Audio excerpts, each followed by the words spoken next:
Bună ziua, frumoasele mele balanțe! Bine ați venit, dragii mei! Astăzi facem etalarea pentru luna septembrie. Etalare generală, nu uitați, da? Vom încerca să vedem cum arată sau cum va arăta din punct de vedere energetic luna septembrie. Pentru toți cei care aveți soare, luna, ascendent sau Venus în balanță. Vă recomand să vedeți și videourile unde voi aveți ascendentul, luna sau Venus pentru a completa cât mai bine această etalare de astăzi. Bun, începem ca întotdeauna cu 3 mesaje de la acest minunat oracol, dar nu înainte de a vă felicita pe cei care sunteți născuți în luna septembrie, da? Este în sfârșit rândul vostru să fiți felicitați, dragii mei, vă doresc din toată inima să vi se îndeplinească toate acele dorințe pe care le aveți acolo în sufletul vostru și să petreceți o zi cât mai liniștită și minunată, pe placul vostru, da? Hai să vedem. Balanțele mele frumoase, luna septembrie, primele mesaje importante pentru voi. Iubire de sine, în primul și în primul rând. Nu e prima oară când vedem acest aspect la voi.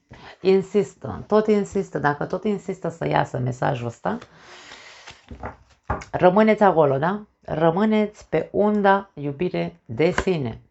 Acceptare de sine, vine să spun în același timp, indiferent că poate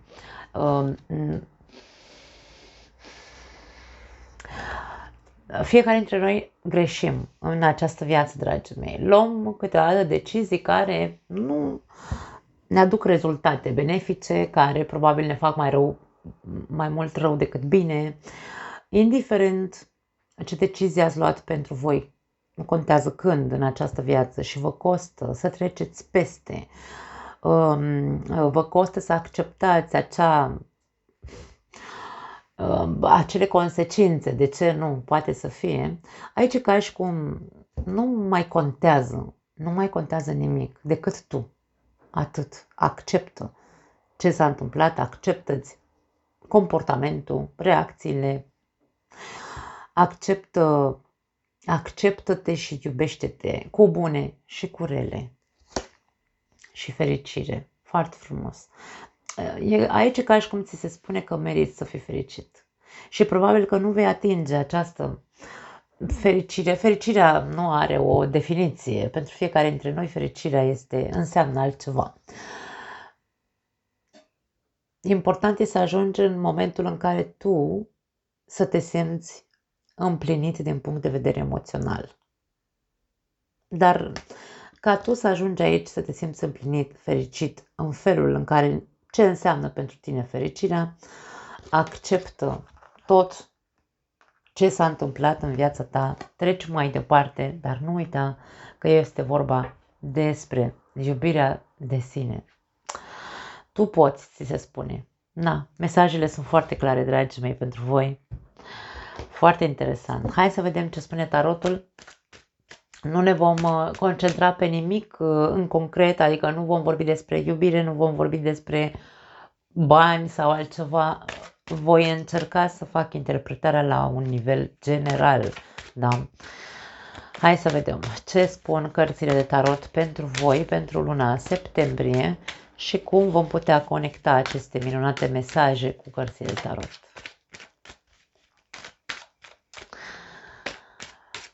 Ok. Vom face crucea celtică, da? Vom pune cărțile pe față să vedem ce iese din primul moment. Caleașca. Situația este una care are nevoie de, hai să spunem așa, curaj. Ai nevoie de mișcare. Trebuie să te pui în mișcare. 10 de bâte în mintea ta. Ok. În subconștient 8 de spade. În trecut 2 de cupe. În viitor regină de cupe și concluzia împărăteasa. Wow, nu poate fi mai frumoasă acest sfârșit al etalării, da? Această concluzie. La capătul cărților avem paj de cupe.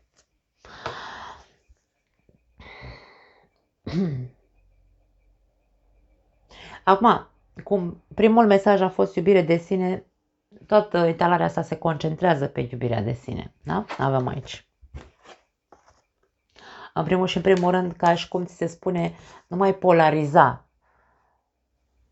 sau nu te mai proiecta în celălalt care probabil tu consideri că tu vei fi fericit sau fericită doar dacă vei fi cu cineva, dacă cineva te face fericit. Aici este vorba despre o muncă pe care tu trebuie să o faci cu tine însuți, să fii fericit tu cu tine și apoi, bineînțeles că n-ai cum în poziția, pentru că terminăm etalarea cu împărăteasa, nu ai cum să nu atragi în viața ta persoane pe aceeași undă, pentru că acea două persoane care simt la fel, iubesc la fel, sunt foarte compatibili și n-ai cum să nu atragi așa ceva în momentul în care ajungi în această energie a împărătesei. Da. Deci, iubirea de sine este un proces care trebuie început. Dacă nu l-ai început sau dacă ești pe drum, da, în acest proces, continuă. Continuă chiar dacă, din punct de vedere mental, în mintea ta conștientă, este foarte complicat. Este o cale grea pentru tine. Poate întotdeauna ai trăit în funcție de ce spunea celălalt despre tine. Da? Și e complicat, bineînțeles, să mergi pe drumul ăsta sau să începi drumul ăsta. În mintea ta conștientă avem 8-ul de spade. Ai foarte multe limitări, în ciuda limitărilor, în ciuda faptului că ți se pare foarte greu acest proces, Caleașca te îndeamnă să nu renunți. Fii un luptător, luptă pentru tine, luptă pentru a te împuternici. Femeie, bărbat, mi-e indiferent aici, nu vorbim despre sex, vorbim despre sexe, vorbim despre energie, da? La fel de bine un bărbat are nevoie să se iubească pe el însuși cum are nevoie și o femeie. Bun, hai să vedem, hai să clarificăm, pentru că aici avem foarte interesante mesajele. Hai să vedem. Ce-i cu Caleașca? Roata norocului a sărit ca primă carte. E o chestiune de schimbare de destin. E ca și cum tu ești cel care, dacă perseverezi și te menții pe acest drum, tu vei reuși să-ți schimbi aici. Hai să nu numim așa, pentru că sună foarte, foarte abstract, să zicem, să-ți schimbi destinul, dar e vorba de a schimba cursul emoțiilor tale sau, dacă vrei, curajul de a face schimbări în tine pentru a începe evoluția, pentru că aici începem cu un paj de cupe și în viitor avem o regină de cupe care ne arată un mare salt emoțional și terminăm cu împărăteasa, care e maximum de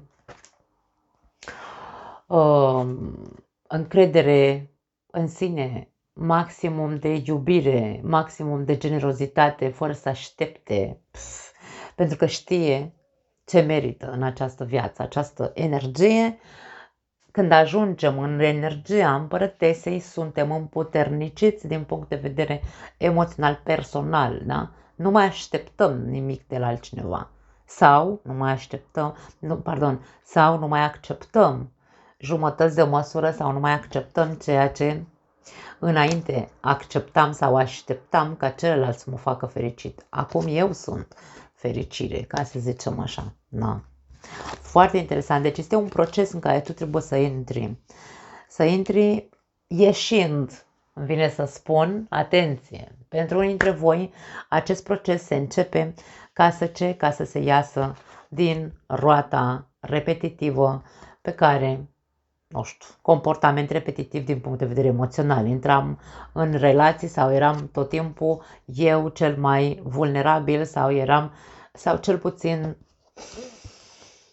mă lăsam așa pe mâna destinului să-mi aducă ce vroia el, dar nu aici, eu iau hățurile. Dacă intru în proces, intru într-un mod conștient să schimb maniera în care eu intram în relații, în care eu mă comportam și în care eu nu neapărat simțeam, ci acceptam, îmi vine să zic. Da.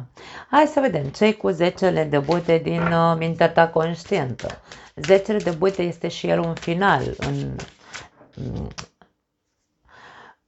la urma urmei, da? Avem steaua, deci foarte frumoasă etalarea voastră și 2 de spade. Ai tot amânat, hai să zicem așa, ai amânat sau s-a amânat vindecarea dacă vrei, sau s-a amânat echilibrarea ta, pentru că ți-a fost foarte greu să renunți la anumite bagaje sau ți-a fost foarte greu să te arăți, să te expui așa cum ești tu.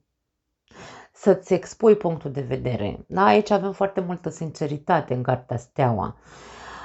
Balanța este o zodie sinceră, bazată tot timpul pe echilibru.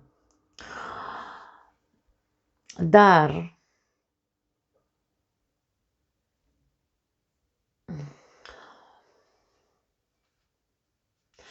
când lucrurile se complică în mintea balanței, aici avem complicăciunea, da? Când lucrurile se complică pentru că ideile sau explicațiile mentale sunt foarte multe și e ca și cum aș fi putut să fac mai mult, aș fi, nu știu, are legătură cu acceptarea asta, îmi vine să zic.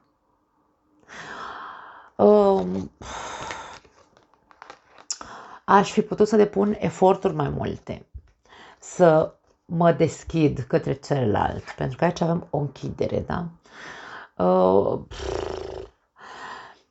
Poate tot acest proces pe care trebuie să-l încep sau să rămâi în acest proces are legătură cu lucrurile care tu știi că trebuie finalizate în mintea ta, adică tot ce te-a împiedicat să te deschizi și să fii tu însuți este procesat, îmi vine să spun, sau trebuie procesat.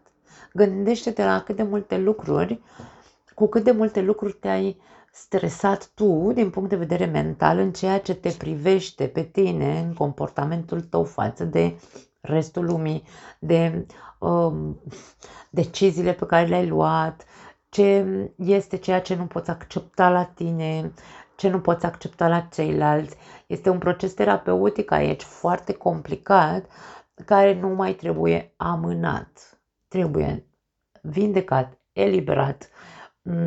Da, eliberat acea iubire de sine. Nu pot spune altceva, dragii mei, e foarte personală și particulară această etalare.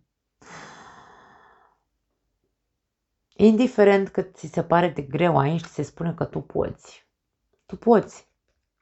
Rămâi în proces, îmi vine să spun. Hai să vedem în subconștient ce blocaj ai, ce cu bucla asta. Ia uite ce a sărit, trecutul. Ok, blocaje din trecut. În legătură cu o persoană, poate fi pentru unii dintre voi, sau în legătură cu, la fel, vorbim despre această deschidere din punct de vedere al energiei.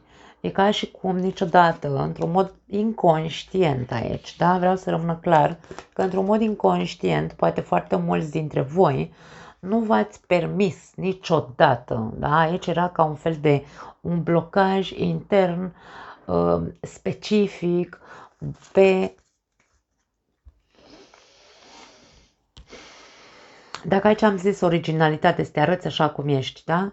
Dezbrăcat, nu dezbrăcat să ieși pe stradă, metaforic vorbind, sincer, domne, ăsta sunt, uite așa sunt, o persoană, de ce nu sunt o persoană complicată, poate fi și asta, și îmi este greu să recunosc, dar în sfârșit, îmi dau și o seama cât de mult mă împiedică faptul că sunt complicat și vreau să mă deschid, vreau să mă arăt așa, ca să mă vindec și odată, ca să pot să trec la următoarea etapă, da?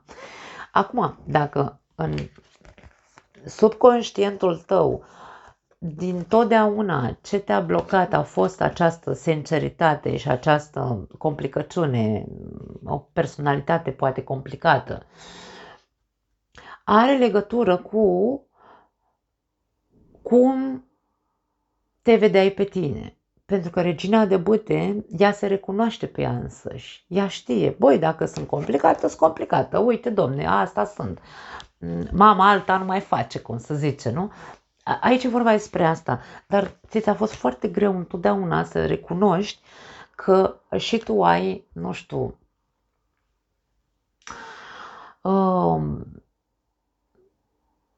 problema poate fi foarte profundă.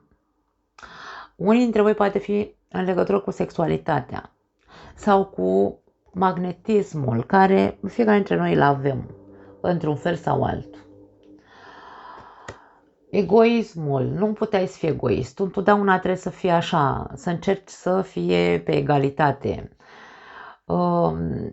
Nu te-ai gândit niciodată la tine. Poate te-au învățat de mic copil să te gândești, cu toate că este în structura balanței, să se gândească la ceilalți și apoi la ea, dacă se gândește vreodată la ea. Aici ideea despre asta e. Blocajul subconștient pe care îl ai este din totdeauna, probabil, de mic copil, avem aici, și are legătură cu această energie din tine de vitalitate, de egoism, de a mă pune în valoare, în lumină, de a ști sau de a mă căuta cine sunt, ce nevoie am și să insist să primesc tot ceea ce am nevoie. Da? Pentru alții dintre voi poate fi un blocaj cu cineva, cu o femeie, aș spune, că este un blocaj, nu știu, transmis așa, într-un mod inconștient, din partea mamei poate fi o femeie care a fost foarte impactantă în viața voastră, de mic copil. Comportamentul acestei femei probabil că era unul dezvolt și unul foarte insist pe egoism, pentru că regina de bâte este egoistă și pentru voi a fost ca și cum acolo s-a implementat în subconștientul vostru acest comportament al acestei persoane și voi nu, e ca și cum eu n-aș putea vreodată să ajung să fiu ca persoana asta sau n-aș putea vreodată să fiu egoist sau n-aș putea vreodată, pentru că am avut exemple care pentru mine sunt negative. Sau e o persoană, pentru alții dintre voi poate fi o persoană cu care ați avut o relație sau voi ați simțit o conexiune față de persoana asta niciodată n-a vrut nimic cu voi și voi ați rămas aici în această buclă în care nu puteți să ieșiți și este proces de vindecare de acceptare, poate e aici ca și cum, Doamne, acceptă că persoana asta niciodată n-a vrut nimic cu tine, acceptă și punct, treci mai departe, fă ceva pentru tine, iubește-te, concentrează-te pe a fi tu bine cu tine. E un pic complicat aici de dat foarte multe exemple, nu vreau să intru în foarte multe detalii pentru că nu e o etalare privată, dar ceea ce vedem aici pot fi aceste 3 moduri de a interpreta combinațiile astea. Da? Hai să vedem ce cu 2 de cupe, pentru că este hai să zicem așa, un indiciu pentru unii dintre voi de o relație. Au sărit 2 cărți aici. Pentru 2 de cupe avem 9 de bâte și spânzuratul. Unii dintre voi, da, poate vorbim aici despre iubire și poate blocajul ăsta în subconștient are legătură cu persoana asta, după cum am zis. Persoana care nu a vrut ceva mai mult cu voi din punct de vedere emoțional. Și voi ați rămas aici, da? De atunci, voi sunteți în proces de a înțelege. Ca și cum, da, eu ce-am păduchi pe mine, cum se zice? De ce? De ce a trebuit eu, nu? Să trec prin așa ceva. Încă te costă să înțelegi. Eu aș spune că nu este nevoie să înțelegi. Este nevoie să accepti că persoana cealaltă pur și simplu n-a vrut. Explicația cea mai simplă pe care pot să o dau este că nu a vrut pur și simplu. Nu pot să încep să zic acum, n-a vrut cu tine pentru că, uite, nu știu, era ea egoistă, nenorocită, nemernică și așa mai departe. Nu are sens. Eu n-am de gând să știu cum a fost persoana asta. Tu știi cu cine ai avut de-a face. Tu știi de ce aici pentru tine a fost ca un fel de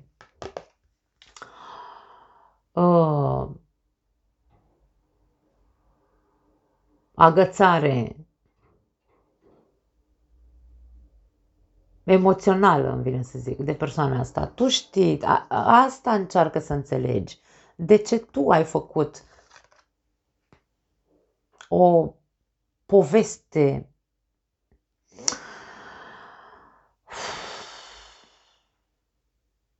care era complicată oricum, nu putea să ajungă la mai mult, de ce tu ai încercat să te agăți emoțional? Explicația ar putea să fie pentru că tu te-ai îndrăgostit de persoana aia, dar e momentul să ieși din buclă, din blocajul ăsta. E momentul să te vindeci. Nu mai amâna vindecarea. Ieși din roată. Aici avem, dragii mei, e momentul să ieși din roată. Tu meriți să fii fericit. Aici fericire avem. Meriți să fii fericit. Acceptă pentru binele tău, vine să spun, pentru vindecarea ta, acceptă, nu știu, toate evenimentele prin care ai trecut din punct de vedere emoțional, fără să încerci să cauți explicații, fără să încerci să te agăți de faptul că este foarte greu, fără să mai rămâi în acest cerc, în această roată de hamster. Da? Nu mai încerca să cauți explicații, pur și simplu dă-i drumul acelui eveniment, acelei persoane și mergi mai departe. Pe viitor avem Regina de Bâte. Hai să vedem ce-i cu ea.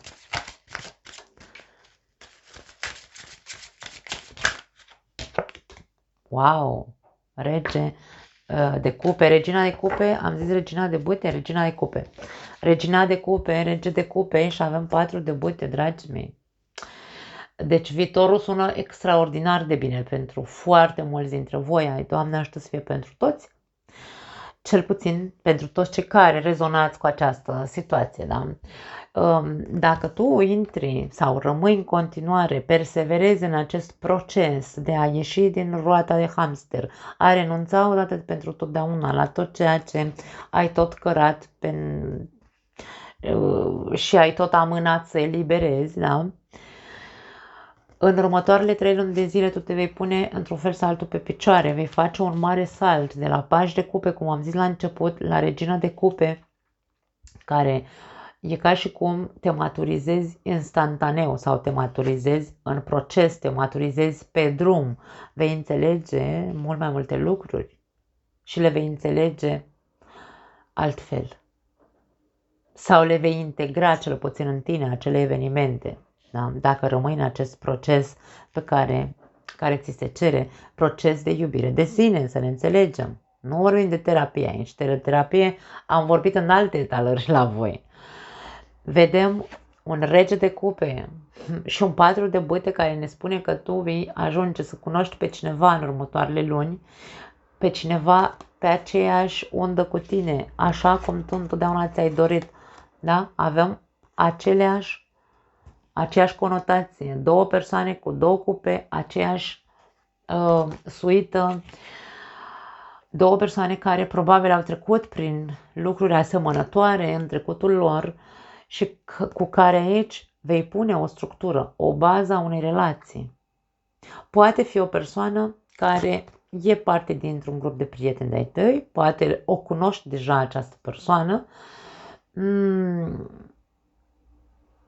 Dacă nu o cunoști, aici putem să vorbim despre o petrecere, o nuntă, nu știu,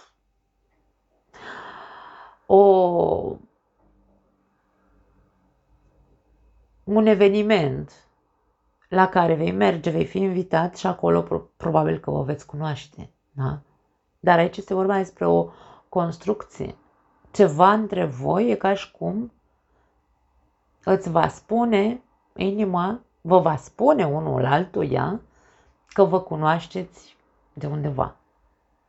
Dacă nu vă cunoașteți deja, nu sunteți prieteni, mă refer. Da.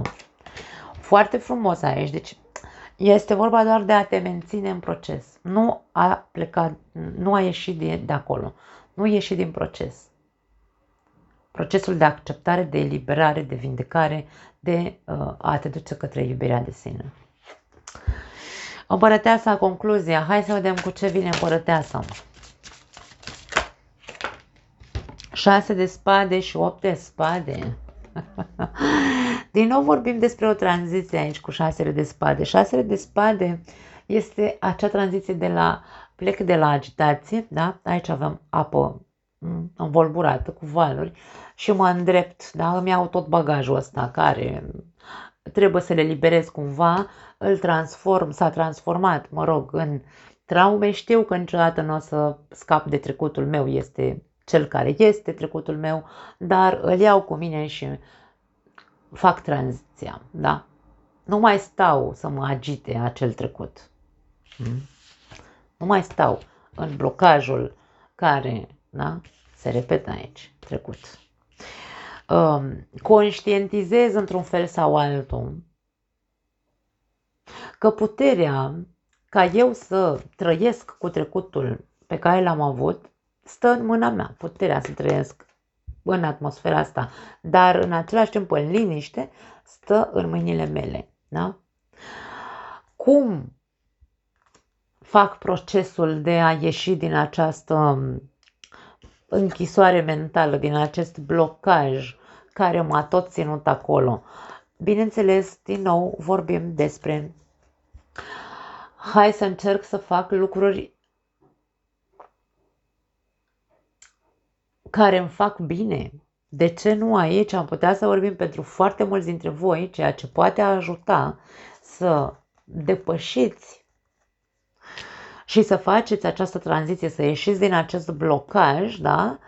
Este, de ce nu, o banală schimbare de look. Du-te, nu știu, du-te și fă-ți ceva.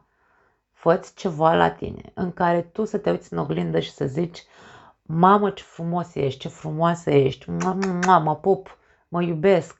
Da? Deci aici poate fi un mare ajutor schimbarea de look.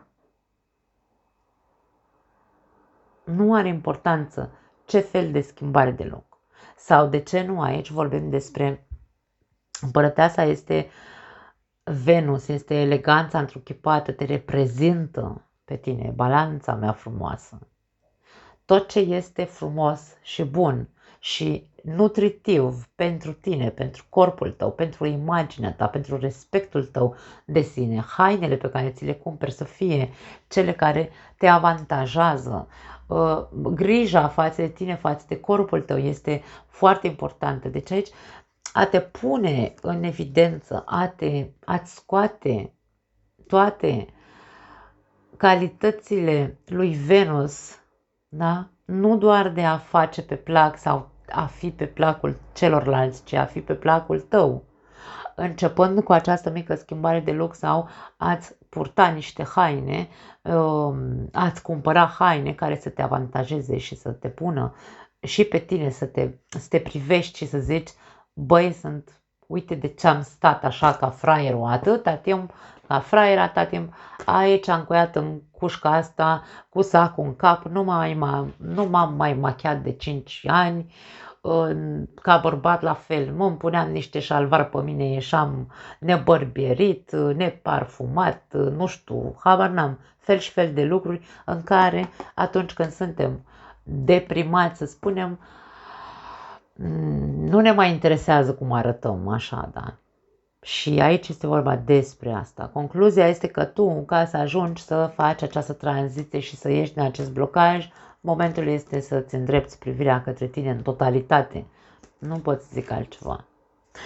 Învață să fii fericit întâi cu tine și apoi vei cunoaște fericirea. Este imposibil să nu o cunoști. Dar rămâi în proces, rămâi pe acest drum. Nu renunța. Tu poți. Nu pot să mai zic altceva. Foarte frumoasă e tararea voastră, dragii mei. Vă pup. Ne vedem data viitoare. Ceau!